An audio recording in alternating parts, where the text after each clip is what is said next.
Molweni bhotani lotshani abuhlenge ndimelanga thobela sanibonani zidosha nezidoshakazi zikaNonkwenkwezi. Hlala nam ndihlale nawe ungashenxi ungandishina ngomnye umzuzu kuba kaloku ndiyintoni na ngaphandle kwakho. Guys, andina camera or phone holder, so ndibambe ngesandla. Xola uba mayishukumeke ividiyo. Bethunani, before ndingabi mde, ndigqibele kudala usondela kuni. Namhlanje ndithi mandilithi jize. Umoya wam urayithi. Ndisebhayi emabhozane egqeberha. I'm in warmer right now. I'm here for a whole week, by the way, guys. So ofuna undibona okweli cala. Yeah, uyawukhangela ki-contact. But asikho ngaloo nto, ndifuna sithethe ngokuqesha igqirha nokuphehlelelwa ligqirha. Uba yintoni umahluko? Thixo ayisebuhlungu ingalo yam. Yintoni umahluko? Ningazijongi iinwele ezizimbi bethunana. Kuzawuchetywa today. Ukhona umahluko phakathi kokuqesha igqirha nokuphehlelelwa ligqirha. Abantu abanintsi banemisteyikhi yofuna into yoba aliqeshe igqirha ngelithi, hayi wethu mna andifuni into ezisokolisayo, ndifuna ube ndihlala egqirheni, andifuni uhambe ndilala ezindlini zabantu, ntono. Ndifuna umntu ozakwenza le nto ndiyixelelwayo ngabantu basekhaya, umntu ozawuhamba ngokwethongo lam. As if ubugqirha buphelele only kwezi bhokhwe sizithongayo nezi nkundla sizithongayo uba masiyolala kuzo. Because igqirha xa uliqesha lizokwenza isiko eli uba uthi kulo ndicela undenzele imvuma kufa, lizawufika kokwenu lenze imvuma kufa le liqeshelwe yona, lawugqiba liphume ngomnyango. Eyokuba njengoba ungunomvuma kufa ngoku wazi ntoni awazi ntoni, alingeni ndawo. Uliqeshela ndithi. Eyoba khululeka amaqhina wakhululeka, alingeni ndawo. Liqeshiwe kaloku lona uba maliqabelise umcimbi wemvuma kufa. Phinde umntu athi, hayi ngoku ndithonge umgqabazo. Qeshe kwakhona. Likuthathe igqirha liyokulalisa enkundleni, ingakumbi uzawubhatala.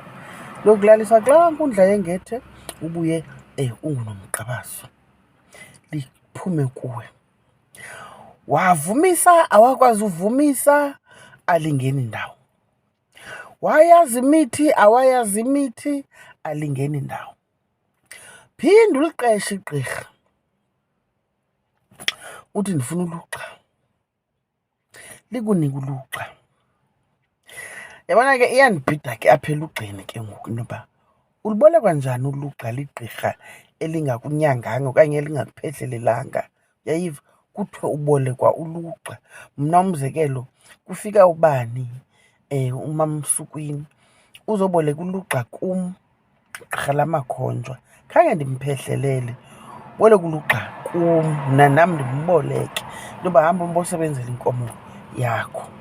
Kaloku mna umntu endimboleka uluxa ngumntu endimbonayo into yokuba ukulungele ngokukunyanga. Ukulungela into yoba angaphuma ayonyanga izizwe, uyeva, ukuze azobuya nenkomo yakhe yokugoduswa kwakhe. Ngoku umntu endidibene naye ebumini esithi kum uhambe wahamba wame emgqabazweni ngoku udinga uluxa, nako nam ndiyomakokwabo ndisithi ndiyakuboleka nalo uluxa. It makes no sense to me and no logic at all. Phinde uqeshe igqirha uthi malikugoduse likubeke enkundleni yakokwenu. Ithi mos intetho yamagqirha xa ndiligodusa umhlekazi ndithi uwagqibile amayeza bethuna. Ngoko ke ndibona into yoba iqhayi lasekhaya lisebenzi lapha kuye. Lisebenze nini kaloku kulo undiqeshileyo, ndithi ndibuyisa ibhekile yakhe. Andithi xa usegqirheni uhamba nebhekile yakho ehlala phaa egqirheni ozawumane uyoyibetha phaa egqirheni kuba kuthiwa kaloku utya iyeza phi emakhonjweni. Zange ubethe ebhekile egqirheni wena, uyayiva? So ngoku funeka mna ndilungise ukuthetha xa ndigodusa wena undiqeshile, ndizisuse ezaa ndawo oba uwagqibile amayeza. Khange andikwazi mna uba ulitye iyeza waphelela phi, eva? Andilazi igazi lakho uba linyangekile okanye alinyangekanga na, uyayiva? So andizuthetha nix edibaniselene nokunyangeka kwakho. Mnina ndayithetha qha ndithi nali igqirha mathile, nali itshoba ulilo ngoku igqirha usibanibani. Yayiva phela into ebisidibanisa. Phinde uzimokamokele mntakabawo, ligqirha elibekiweyo ngoku kokwenu. Akungeni mntu egeyithini ozofuna iindaba kuwe, akungeni mntu ofuna mthi kuwe.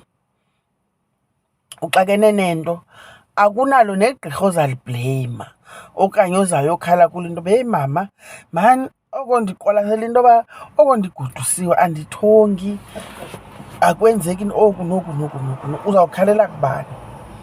Kaloku mna nawe ikhontrakthi yethu iphele ngalaa mzuzu ndinika inkomo yam yoba bendikugodusa.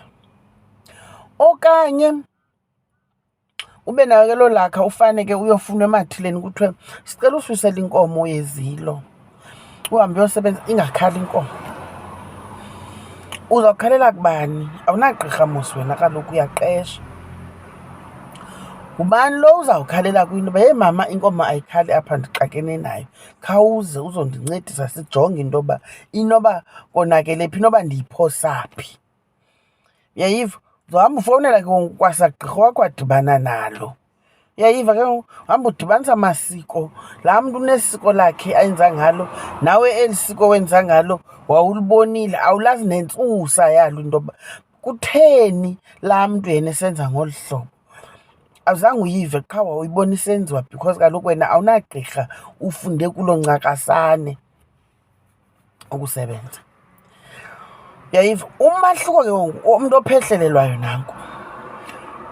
Xa ndithi ndiyakuphehlelela, ukuphehlelela mos meaning, ne? It's almost like blessing. You understand? So xa unyangwa kwamkhonjwa,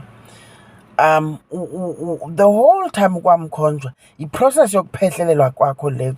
It's to unravel, it's to reveal your blessings, it's to help you manifest your blessings zobugqirha. Uyaphehlelelwa ngolwa hlobo, akho nto yakho ikum, yeva? Instead mna umsebenzi wam kukukuncedisa into yoba abantu bakokwenu bade bakunike le nto okanye baqhaqhe iphepha kulelekese isisesiphiwo sakho. You understand? Ukuze eli phepha liqhaqheke, certain processes must happen. Funeka utye iyeza, utye isilawu, ubethe isilawu over and over again. You understand? Phantsi kwe-guidance yobuhlwele bam. Eva? Kukho izinto ekufuneka ndizikhuphile kuwe, you understand, egazini lakho ezingumlingo ombi egazini lakho ezibangela into yoba ubuhlwele bakho bungakwazi uhlaliseka kakuhle. You understand? Umoya wakho ungakwazi uphakama ngendlela efanelekileyo. Uyayiva? Ndityisa iyeza ke ngoku lokukhupha into ezimdaka ezikuwe. Uyayiva ke ngoku? Ndikufundisa amayeza into yoba mhla kwafika umntu kuwe enale ngxaki wenza le, udibanise le, udibanise le. Uyayiva? Ndikhangela umoya wakho xa kufika intwende ndithi hamba ezindwendweni, hamba ochopha phaa. You understand? Ukhangele uqhelane nokusebenzisa umoya. Ndikudlalisa unontongwane into yoba uqhelane nokusebenzisa umoya, ukhangele uba unobangela okanye ingxaki iphi. Kukuphehlelelwa ke oko, ze kuthi mhla ndayokubeka kokwenu uzungadingi, ungaxakwa into yoba uzawuqala phi ugqibelise phi. Uzawukwenza nawe kwabakho abantwana le nto uyifunde ephehlweni apho ubuphehlelelwa khona. Camagwini, ndifuna uyibeka nje kuloo ndawo, net so. Uyawuzithathela, uyayithatha. Camagu bethunani, kube xosi, kube hele. Till the next one.